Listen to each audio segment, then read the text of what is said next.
Welcome to today's Explainer. Get ready, because we are exploring a totally fascinating, honestly mind-bending connection between ancient Buddhist texts and advanced theoretical physics. We're digging into a recent paper that bridges two seemingly impossible worlds.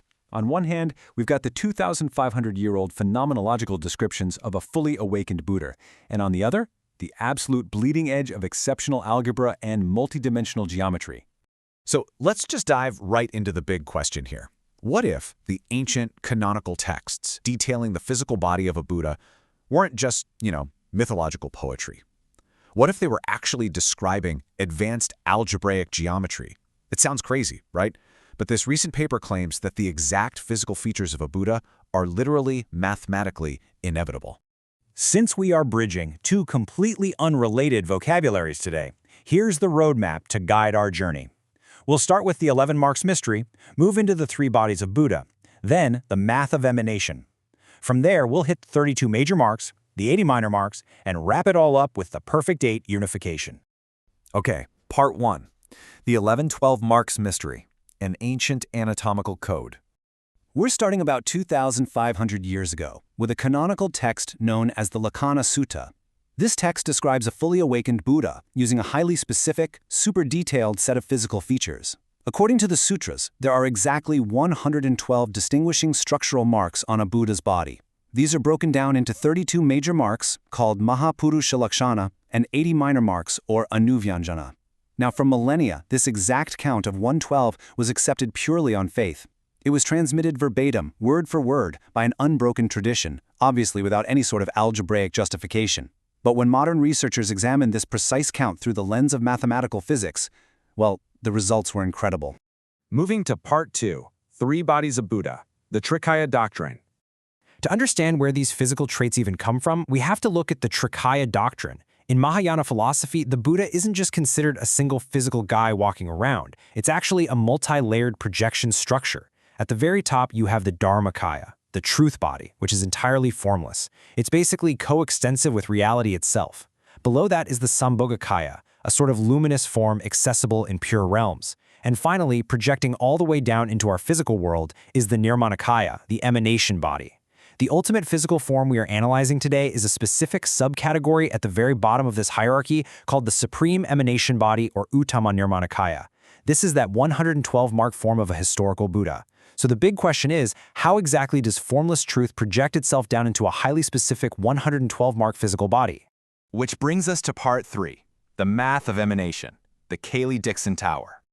Now we are going to abruptly shift gears into advanced algebra to understand how the infinite logically projects or emanates into physical form. We look to something called the Cayley-Dickson doubling process. Think of this process like a cosmic mathematical photocopier.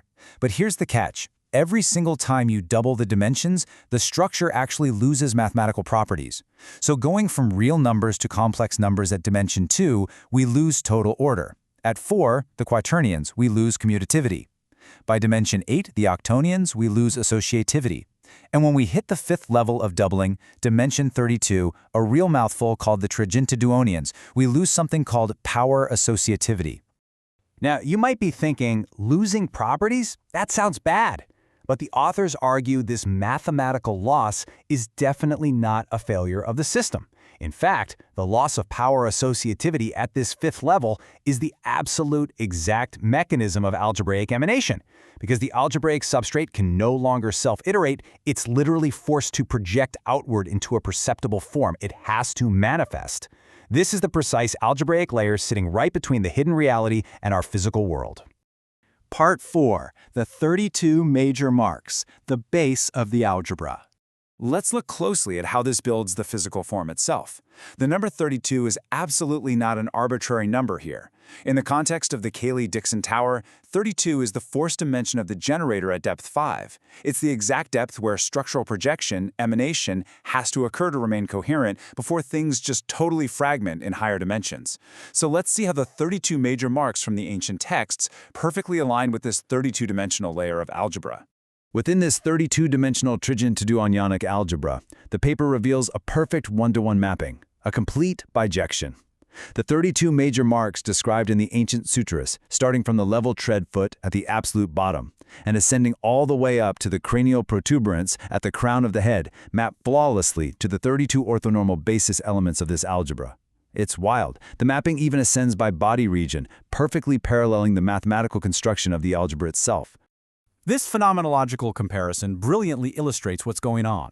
In the ancient texts, the 32 major marks are described as being visible at a glance. They are the core fundamental structural axes of the body. Over in the math, the 32 basis elements are the lowest order modes. They are the most basic, fundamental degrees of freedom. Phenomenological coarseness maps exactly to algebraic primary modes. Let's move on to Part 5, the 80 minor marks, the high-frequency details. So if the 32 major marks are the foundation, what accounts for the remaining 80 features that the text insists a fully awakened Buddha possesses? To find the number 80, the authors turned to the incredibly complex E8 root graph Laplacian. They were looking for the highest frequency standing wave modes that the mathematical lattice could possibly support. In spectral geometry, there is this concept called the UV-cutoff eigenspace. Basically, think of it like the maximum pixel resolution of a TV screen. Once you've accounted for the 32 foundational modes, those major marks, this cutoff is the absolute limit of fine detail the lattice can support before it just can't hold any more resolution. And the dimension of this eigenspace, it is exactly 80. So let's look at what the 80 minor marks actually are in the ancient texts.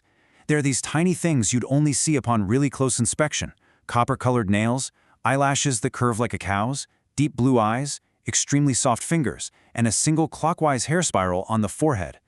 The authors proved that these 80 minor, fine-grained details map flawlessly to those 80 highest frequency mathematical eigenmodes.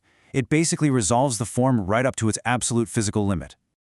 And finally, Part 6, the perfect E8 unification, zero-parameter derivation. Now we get to bring these two incredibly dense, very different worlds together to witness the grand unification of ancient Buddhist texts and E8 exceptional algebra. By analyzing the branching of the E8 root system, which has 240 roots in total, under the spin 16 maximal subgroup, the authors found something mind-blowing. The mathematical branching actually mirrors the Trikāya doctrine, those visible and hidden bodies of the Buddha we discussed earlier. Here's how it works. The 248 dimensions of E8 branch super cleanly into 120 and 128. If you remove an 8-dimensional Cartan element, you're left with exactly 112 visible type I roots and 128 hidden type 2 roots. Mathematically, this beautifully separates the hidden formless substrate from the visible reality that we can actually perceive. Which leads us to the central mathematical climax of the paper. The crucial point is this absolutely stunning equation. The 32 major marks from the depth 5 emanation plus the 80 minor marks from the UV-cutoff eigenspace precisely equal the 112 visible type 1 roots of the E8 geometry. 32 plus 80 equals 112.